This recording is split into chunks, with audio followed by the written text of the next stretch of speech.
Je m'appelle Tatiana Malik, je travaille à la brigade de police scientifique vaudoise et j'ai plusieurs passions comme la musique, le dessin, la peinture, le sport, mais aussi l'écriture de polar.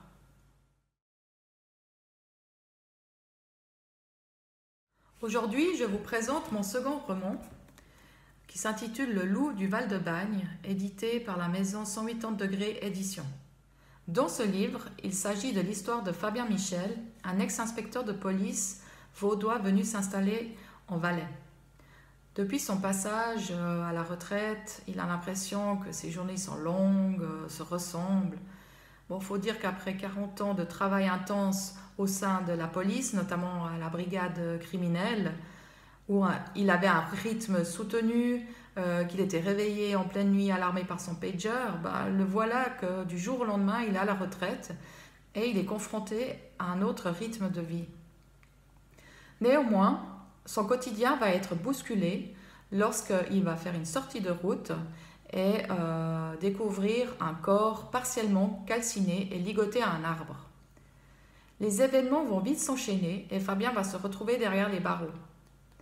Alors pour lui, un ex-flic, son séjour en prison ne va pas être des plus agréables, notamment parce qu'il va se retrouver à la place d'un délinquant, lui qui est un ancien flic. Dans Le loup du Val-de-Bagne, donc dans le titre, on peut prendre au sens propre comme au sens figuré.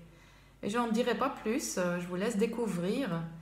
Et je terminerai par dire que le loup n'est pas forcément celui que l'on croit.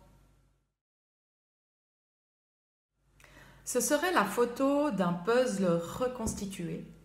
Au milieu, on aurait la scène de crime, donc la première scène qui est décrite dans le livre, et dans les zones alentours immédiats, on aurait les indices, les éléments d'enquête et leurs ramifications.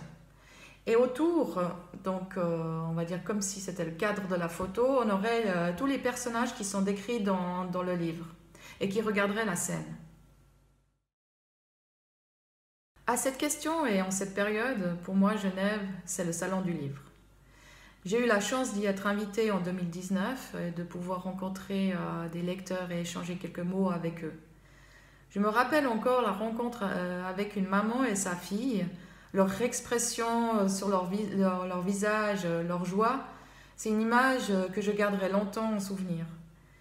J'ai réalisé qu'il était aussi important pour des lecteurs de pouvoir rencontrer l'auteur d'un livre qu'ils ont lu, mais c'est aussi important pour moi ces échanges, d'autant plus lorsqu'on vous dit oui, on a apprécié votre livre ou on l'a dévoré. C'est personnellement la plus grande des récompenses.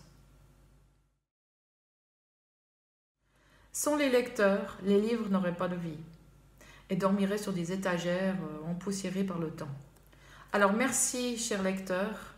Merci aussi aux organisateurs des salons du livre, aux libraires, aux bibliothécaires. Merci à vous tous.